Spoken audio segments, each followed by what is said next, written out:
우리가 보통 기후 위기라고 하면 인류의 재앙 이런 걸 떠올리잖아요. 그런데 여기 이 위기를 조 단위의 거대한 기회로 바꾸는 새로운 시장이 열리고 있습니다.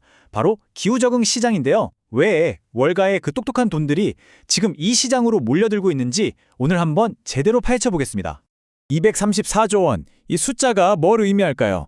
이게 바로 불과 내년이죠. 2025년 상반기 딱 6개월 동안 기후재해 때문에 전 세계가 입게 될 경제적 손실액 추정치입니다.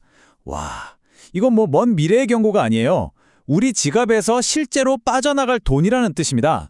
네, 그러니까 기후 리스크는 이제 그냥 환경 문제가 아닌 거죠. 우리 모두에게 날아오는 절대로 무시할 수 없는 가격표가 된 겁니다. 이게 실제 우리 삶에, 우리 지갑에 어떤 영향을 미치고 있는지 한번 보시죠. 기후 재난이 그냥 좀 잦아졌다, 이 수준이 아닙니다. 진짜 문제는요, 한 번 터질 때마다 드는 비용이 말 그대로 폭발적으로 늘고 있다는 거예요. 올해 미국만 봐도 피해액 1조 원이 넘는 대형 재난 건수가 지난 44년치 연평균의 무려 3배에 달했습니다. 과거와는 완전히 차원이 다른 비용이 발생하고 있는 겁니다. 그리고 이게 핵심인데요. 이게 단순히 정부 세금으로 해결될 문제가 아니라는 겁니다. 당장 플로리다 사는 주택 소유주들은요, 폭등하는 보험료 때문에 지금 난리가 났습니다. 이렇게 기후변화의 비용이 우리 개인과 기업에 직접적인 가격 신호를 빡 하고 보내기 시작하니까 제발 이 문제 좀 해결해달라는 아주 절박한 수요가 폭발적으로 생겨나고 있는 거죠. 자, 그런데 말이죠. 바로 이 문제와 비용 속에서 엄청난 기회가 생겨나고 있습니다. 위기를 바라보는 관점이 완전히 바뀌고 있는 거예요. 바로 적응이라는 새로운 패러다임이 등장한 겁니다. 사실 지금까지 우리는 미래를 위해서 탄소를 줄이는 이른바 감축에 굉장히 집중해 왔잖아요. 근데 이제는 이미 변해버린 기후 속에서 당장 살아남는 것, 즉 적응이 훨씬 더 시급한 과제가 됐다는 겁니다. 내 집, 내 공장, 내 도시를 지금 당장 지켜야 하는 거죠. 그리고 바로 이 생존과 보호에 대한 필요성이 수조 원 규모의 새로운 시장을 만들어내고 있습니다. 1조 달러, 우리 돈으로 환산하면 약 1,400조 원입니다. 이게 바로 불과 6년 뒤인 2030년에 열릴 민간 기후적응 시장의 예측 규모예요. 정말 어마어마한 돈이 이 시장으로 흘러들어올 준비를 하고 있다는 뜻이죠.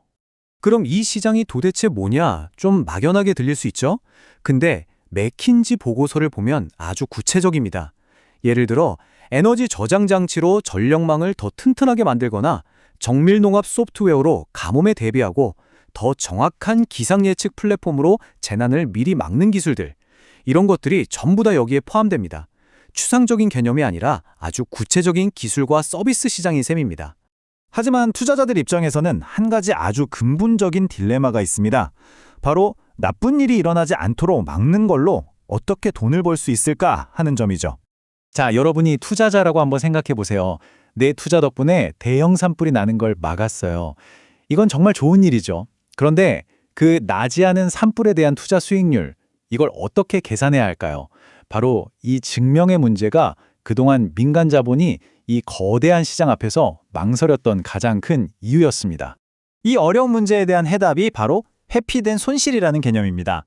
아주 간단하게 말해서 만약 우리가 투자하지 않았더라면 발생했을 손실액을 과학적으로 계산해내는 거예요. 이렇게 막아낸 손실액을 측정하고 숫자로 보여줄 수 있게 되면서 투자자들은 드디어 예방 투자의 가치를 증명하고 수익률을 계산할 수 있게 된 겁니다. 그럼 이 회피된 손실이라는 개념을 어떻게 실제 투자와 수익으로 연결할 수 있을까요? 바로 여기서 아주 혁신적인 금융 기법들이 등장합니다. 그 첫 번째 혁신이 바로 회복력 크레딧입니다. 이건 비유하자면 화재 보험을 드는 대신에 아예 건물에 최고급 방화 설비를 갖추는 것과 같아요. 내가 예방에 투자한 노력이 회피된 손실이라는 가치로 검증을 받고 크레딧이라는 이름의 거래 가능한 자산이 되는 거죠. 투자자 입장에선 드디어 예방의 가치를 사고 팔 수 있는 상품이 생긴 겁니다. 그리고 회복력 연계 채권은 이건 판을 완전히 바꾸는 게임 체인저입니다. 기존의 재난 채권은 재난이 일어나야만 돈을 받는 구조였거든요. 근데 이 채권은 정반대예요. 재난을 성공적으로 막았을 때, 즉 예방 목표를 달성했을 때 투자자에게 수익을 줍니다. 손실에 대응하는 게 아니라 예방 성공에 보상을 해주는 거죠. 자, 이 지점에서 핵심 메시지가 아주 명확해지죠. 바로 이런 금융혁신 덕분에 우리는 재난 후에 막대한 비용을 치르는 사후 대응 모델에서 재난이 일어나기 전에 미리 투자해서 수익을 내는 선제적 투자 모델로 전환할 수 있게 된 겁니다. 패러다임의 대전환인 거죠. 그렇다면 이 1조 달러 시장 지금 어디까지 와 있을까요? 과연 똑똑한 돈은 정말로 움직이기 시작했을까요? 자본이 지금 어디로 흐르고 있는지 직접 한번 확인해 보시죠. 지금 기후 적응 자금을 보면 85%가 아직 공공부문에서 나오고 있습니다. 하지만 여기서 진짜 중요한 숫자는 바로 저 11%의 민간 자본입니다. 지금은 작아 보일지 몰라도 이건 마치 거대한 댐에 난 첫 균열 같은 거예요. 앞으로 얼마나 엄청난 민간 자본이 이 시장으로 쏟아져 들어올 수 있는지 그 엄청난 잠재력을 보여주는 숫자입니다. 이건 더 이상 먼 미래의 트렌드가 아닙니다. 바로 지금 이 순간의 현실이죠. 보세요. 인베스코, 라이트 스미스 그룹 같은 주요 투자사들이 이미 기후 적응 기술에만 집중하는 수천억 원 규모의 전용 펀드를 만들어서 운용하고 있습니다. 시장이 이미 움직이고 있다는 가장 확실한 증거라고 할 수 있겠죠. 자, 오늘 이야기를 마무리하면서 마지막 질문 하나를 던져볼까 합니다. 기후 위기는 과연 인류에게 닥친 가장 큰 위협이기만 할까요? 아니면 우리가 관점을 조금만 바꿔보면 인류 역사상 가장 거대한 투자 기회가 될 수도 있지 않을까요? 판단은 여러분의 몫입니다.